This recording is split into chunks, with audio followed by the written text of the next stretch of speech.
Salam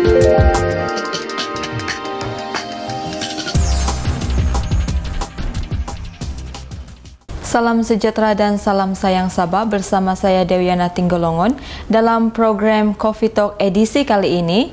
Dan untuk program Coffee Talk edisi kali ini saya bersama dengan Pengarah Jabatan Pembangunan Kemahiran Sabah dan Wilayah Persekutuan Labuan, Encik Muhammad Azmi.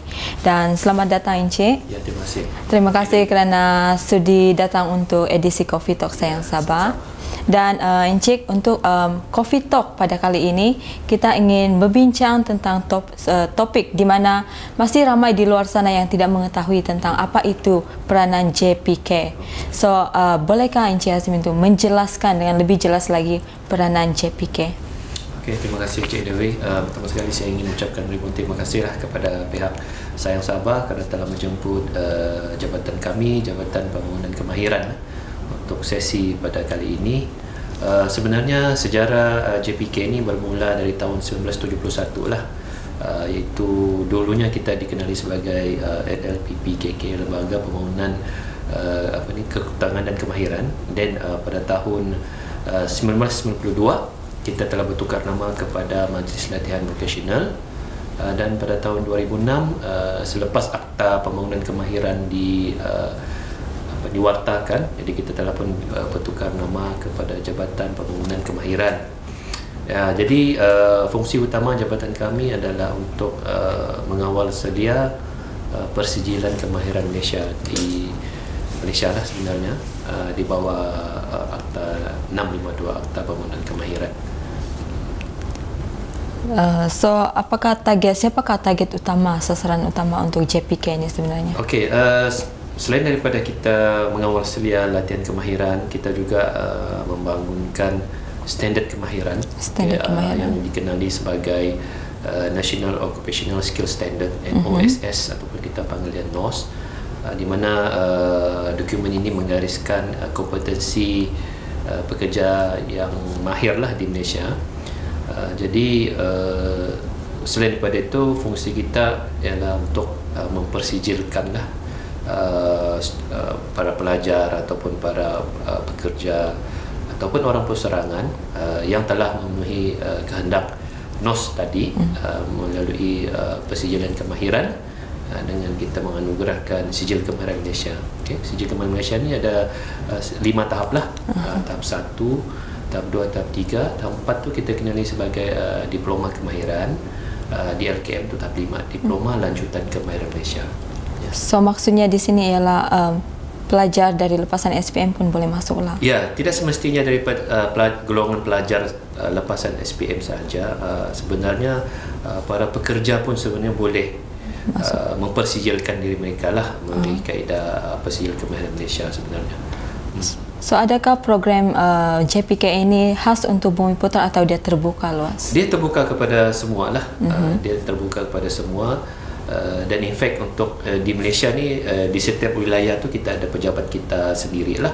Kalau di Sabah, di sinilah di Kota Kinabalu, di Sarawak, di Kuching, di area selatan di Semenanjung, di Johor Bahru, di wilayah tengah di Selangor, di sebelah utara dia punya pejabat di Pulau Pinang, dan di wilayah timur dia punya office dia di Kuala Terengganu. Jadi dia sebenarnya untuk semua lah, latihan kemahiran ni untuk semua. Latihan. Ya, untuk semua. Cawangan JPK di Sabah ni adakah hanya di KK ataupun ada di tempat lain? Di KK sajalah. Di KK saja. Di KK saja, di mana kita mengawal selia perjalanan ataupun operasi persediaan kemahiran ni di seluruh Sabah, termasuk di Labuan juga sebenarnya.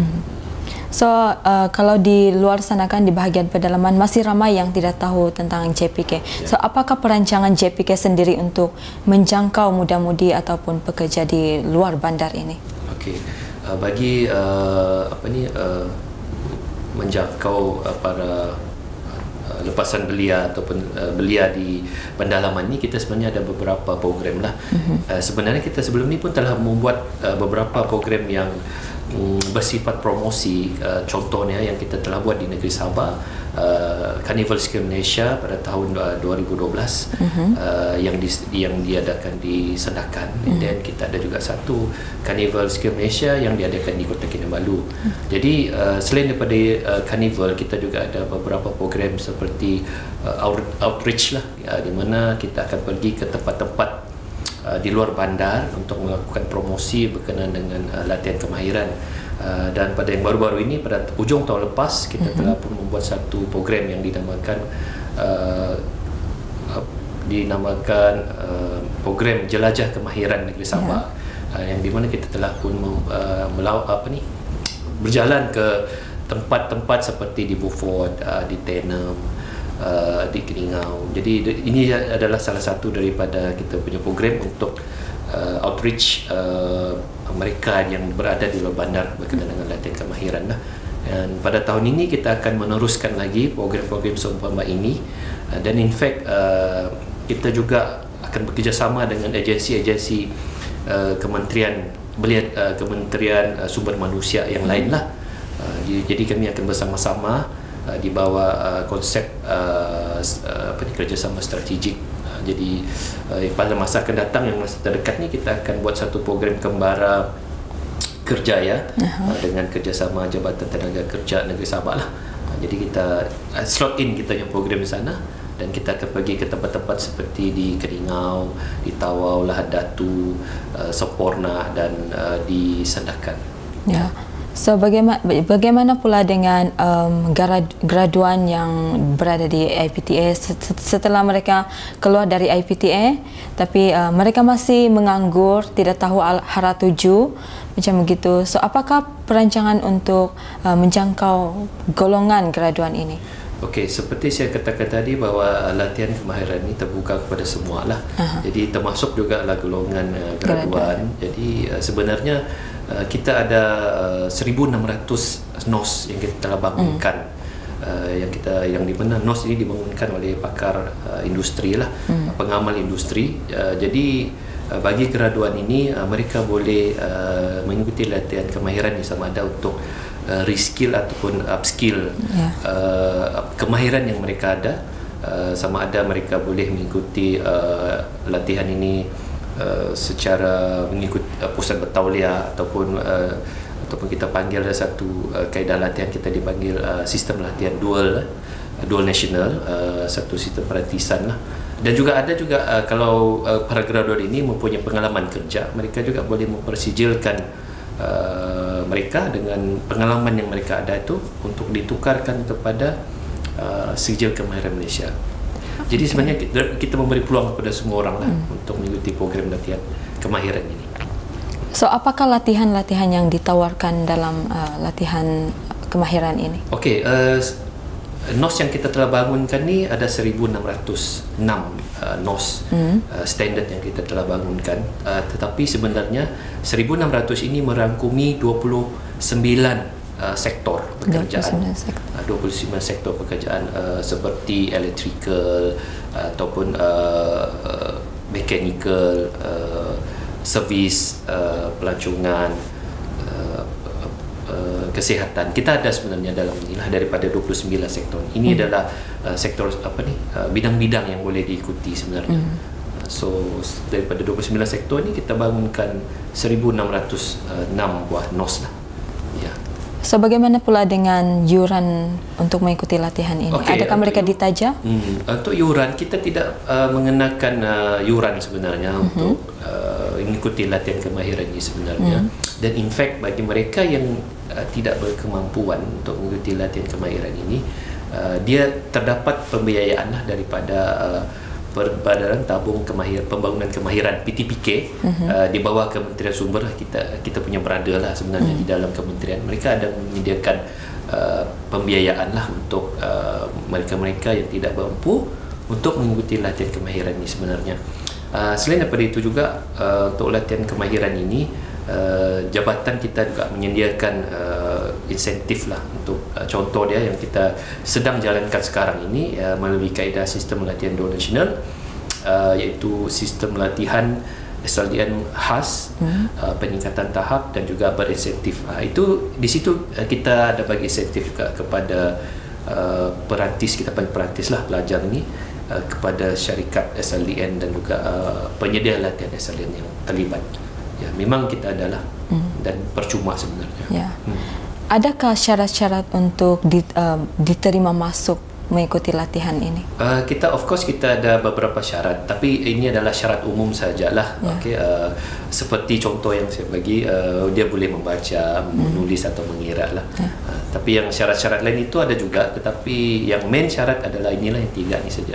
At the moment kita tidak ada syarat yang strict sangat. Spesifik. Ya, spesifik. Ya. Mungkin ada certain NOS, saya cakap tadi, bidang-bidang itu memerlukan specific requirement. Contoh dia lah, macam sijil kemahiran itu saya cakap tadi ada tahap 1, tahap 2, tahap 3 kan. Jadi contoh dia kalau seorang itu mengikuti SKM sijil kemahiran Malaysia tahap 2, jadi requirement dia kena ada SKM tahap 1. Itu sajalah requirement dia.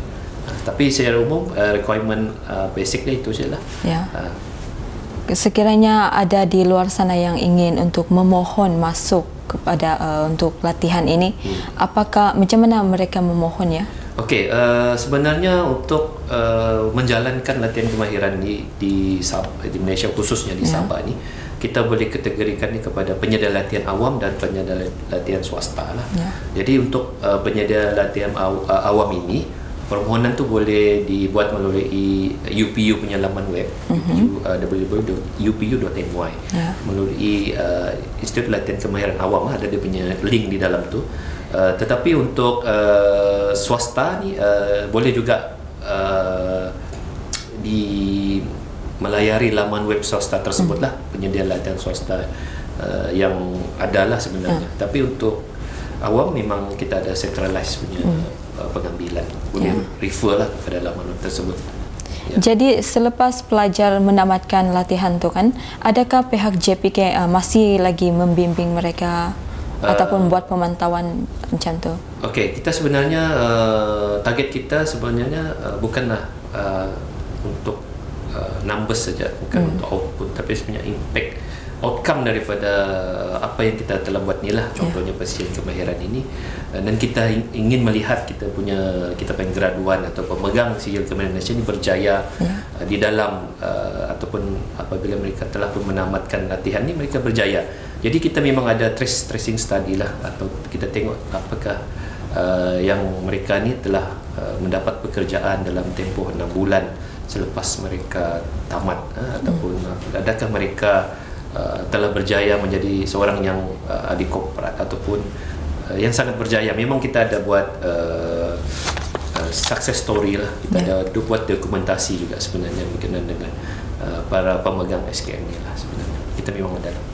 Setakat ini berapa sudah peserta yang menyertai latihan? Okey, untuk latihan yang SLDN ini sehingga semenjak SLDN diperkenalkan lah di negeri Sabah 2007, lebih kurang 7,200 lah perantis ataupun pelajar yang telah mengikuti SLDN. Tapi untuk kaedah yang saya katakan tadi, untuk latihan secara full time, so full time ni kita lebih kurang dekat 10,000 lah, dekat 11,000 orang lah yang telah pun mengikuti SKM secara sepenuh masa ni lah.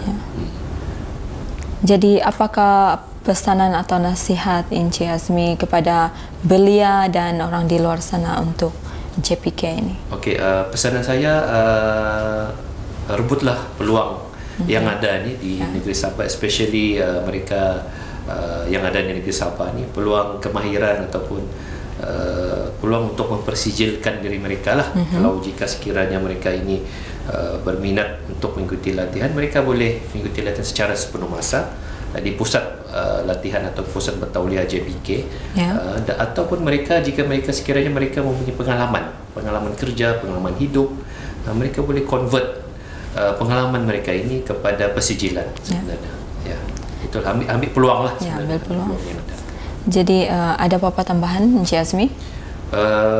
Tambahan, kita pada tahun ini kita akan membuat beberapa lagi program outreach dan juga program promosi. Jadi saya berharap para pendengar ataupun mereka yang luar sana ni supaya turut serta lah, ataupun turun beramai-ramai di setiap program yang kita akan jalankan nantilah pada tahun ini, especially yang mereka yang berada di luar bandar. Itu sajalah. Demikianlah penjelasan daripada Encik Azmi mengenai peranan JPK di Sabah ini. Semoga dengan penjelasan beliau sebentar tadi itu memberi keterangan kepada orang di luar sana mengenai peranan JPK. Saya Dewiana Tenggolongon, sayang Sabah.